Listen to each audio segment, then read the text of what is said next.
ஓம் சாந்தி. அவ்யக்த சமிகை 30 டிசம்பர் 2023.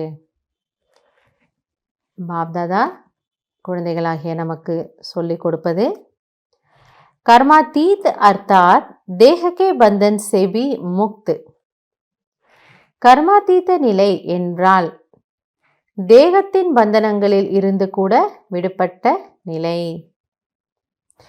कर्म कर रहे हैं लेकिन कर्मों का खाता नहीं बन रहा है, बिल्कुल न्यारे रहेंगे. அப்போ நமக்கு அது எப்படி ஃபீல் ஆகுமா? நாங்கள் கர்மங்கள் செய்து கொண்டிருக்கிறோம், ஆனால் அந்த கர்மத்தின் கணக்கு என்னை இழுப்பதில்லை, இது பெருசாக என் மீது ஒரு பாதிப்பை ஏற்படுத்துவதில்லை அப்படின்னு உங்களுக்கு அனுபவம் ஆகுதுன்னா நீங்கள் அதிலிருந்து விடுபட்டவர் என்று புரிந்து கொள்ளுங்கள். கோய் அட்டாச்மெண்ட் நஹி ஹோகி. ஸோ அந்த கர்மத்தின் மீதோ அதனுடைய பலனின் மீதோ எந்த ஒரு விதமான ஒரு பற்றுதலும் எனக்கு இருக்காது. இதுதான் கர்மாதீத், கர்மசே அத்தீத், கர்மத்தின் பலனில் இருந்து விடுபட்ட நிலை.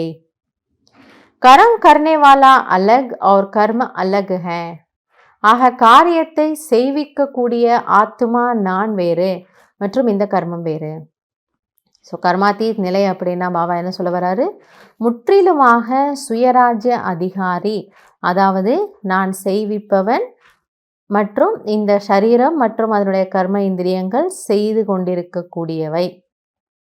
நான் வேறு இந்த கர்மம் வேறு அப்படிங்கிறது நமக்கு ரொம்ப தெளிவாக அனுபவம் ஆகும். நான் ஆத்மா, நான் மாலிக், நான் செய்ய வைத்து கொண்டிருக்கின்றேன். इस अवस्था में जास्ती बुद्धि चलाने की भी आवश्यकता नहीं है. இப்போ எந்த அளவுக்கு நாம் இந்த ஒரு ஸ்திதியில் இருப்போமோ அப்போ பாபா சொல்கிறாரு அதிகமாக புத்தியை உபயோகிக்க வேண்டிய அவசியம் கூட இருக்காது. அதனுடைய அர்த்தம் என்ன? எதை எப்போ செய்யணுங்கிறத பாபா க்ளீனாக நமக்கு தெளிவாக புரிய வச்சுடுவார், டச் பண்ணிடுவார். அப்போ இது நம்ம அதிகமாக அதுக்காக யோசிக்க கூட வேண்டாம். எது தேவையோ அந்த சங்கல்பம் தானாகவே நமக்கு டச் ஆகிடும். சங்கல்ப உட்டா அவர் ஜோ ஹோனா ஹை வஹி ஹோகா. தாதிகள்லாம் நம்ம பார்க்குறோம் இல்லையா, அனாவசியமாக அவங்க யோசிக்கிறதே இல்லை. பட் அவங்க ஒரு சங்கல்பம் வைக்கிறாங்கன்னா கண் முன்னாடி சாக்காரமாக அது நடந்துடுது. மைண்ட் அவ்வளோ ஃப்ரீயாக இருக்குது, மைண்ட் அவ்வளோ தெளிவாக இருக்குது, பாபாவிடம் சமர்ப்பண புத்தியோடு இருக்கிறாங்க.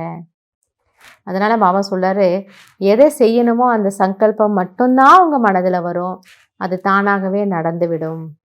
ஸோ கர்மாத்தீ ஸ்திதியில் அவ்வளவு நம்முடைய சமர்ப்பண நிலை இருக்கும். ஆத்மா அந்த அளவுக்கு நம்ம ஆத்ம உணர்வில் தேகி அபிமானி நிலையில் இருப்போம். பாபாவினுடைய டச்சிங்ஸ் கிடைக்கு, புத்தி தெளிவாக இருக்குது, எதை செய்ய வேண்டுமோ அதை செய்வோம். அந்த சங்கல்பம் மட்டும் வரும், அந்த காரியத்தில் உங்களுக்கு சித்தியும் கிடைத்துவிடும்.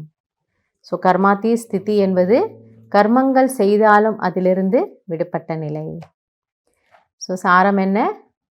ஆத்மா அபிமானி நிலை மற்றும் சமர்ப்பண உணர்வு. அப்படிப்பட்ட ஆத்மாவாக இருந்து பாபாவின் ஆசைகளை, எதிர்பார்ப்புகளை பூர்த்தி செய்யக்கூடிய ஆத்மாவாக நாம் ஆகலாம்.